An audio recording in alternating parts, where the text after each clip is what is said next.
Hello and welcome to a live replay analysis by Strangers123. Today we are looking at Margoz from SGTA in a T37.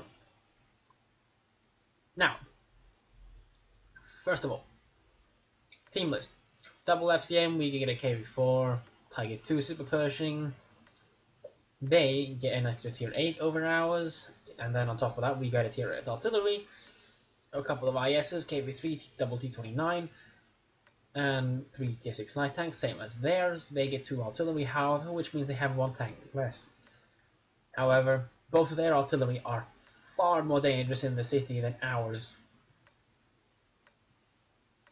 So yeah, and the M44 with heat is just ridiculously broken.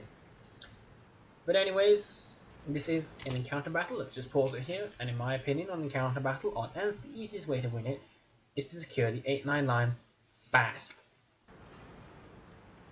But let's just skip this ahead a bit and see what happens. I see that from here, our FCM has gone to the scouting position to scout across the train tracks. Our KV4 is in this really silly position with a D25T gun. And the team deployment honestly seems really bad. And why is that KV4 shooting HE? But yes, they obviously have something that's spotting across this area, be it scouts or their own FCM. That's an artillery shell. We have a clusterfuck behind us shooting. That's not a place we want to be, because even if we were not to be spotted, it's not too unlikely of an issue to be hit blind by the enemies targeting something that they're shooting behind you. Anyone who's seen the RNG videos will know that's a real possibility of happening. And now we got 4 of these tanks sitting here like idiots, and I honestly would not want to stay here. I would go around there, up the 0 line, see what's up. Because the amount of shelling coming along here, the chances of us taking a blind hit, just, it's not worth it. And our KV4 is an idiot. Here comes more artillery, here comes more incoming shells. That's never going to penetrate. Low bases of a Tiger 2 is 100mm thick. That's a bit of an iffy penetration, maybe a bit more to the left, then you'll have a higher chance of getting through.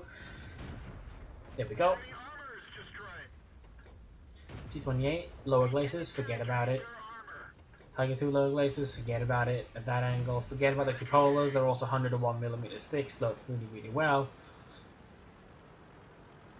To be honest, this is not a position you want to be in, and it appears our artillery fired, did a significant damage. I believe he's actually fully upgraded. Yes, he is fully upgraded, which means he has a really long reload and he's not going to be able to do anything. The T28 has been detracked, so keep unloading into his side armor and eventually kill it, hopefully.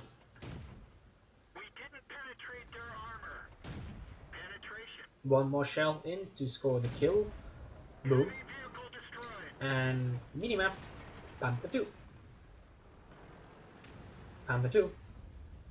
One shot the Comet.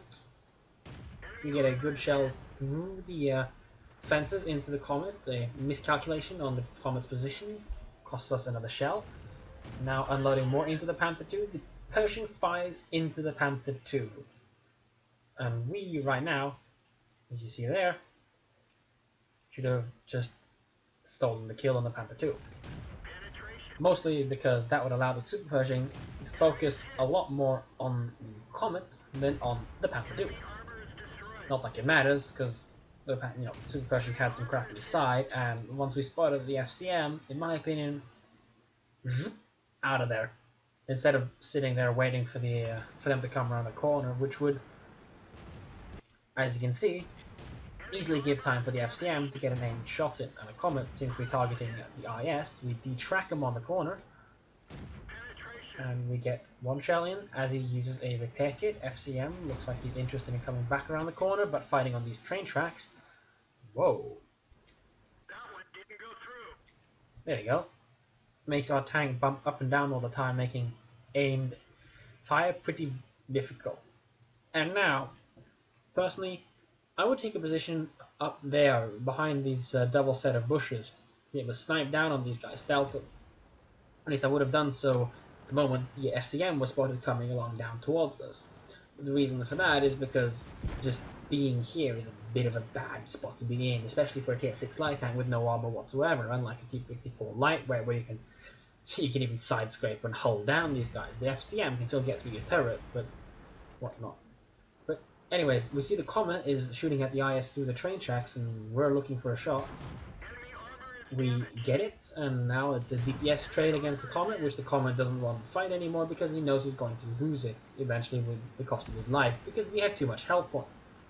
And now the FCM is pushing against the IS, which really means that with that low health Comet, and considering the fact that the game is almost over, I honestly would just fight to the death and get whatever damage I can out of it. It's only a tier 6 light tank, so the repair costs are going to be minimal.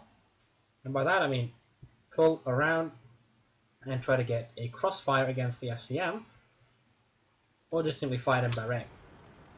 Instead, if we're going to keep running away, continuing to run away at this point would just cost us a lot more damage against the enemy vehicles. And right about now, we've already lost the 100 something damage on the Comet, and we've already lost 300 something damage on the FCM, I believe. And we're about to lose another 358 potential damage against the FCM. So, yeah. Keep in mind also that the artillery was the primary focus of the enemy vehicles at the point. So, you know, everyone wants to kill the artillery. And that would have given us a massive bonus of DPM, well, time to DPM at least, the opposing vehicles.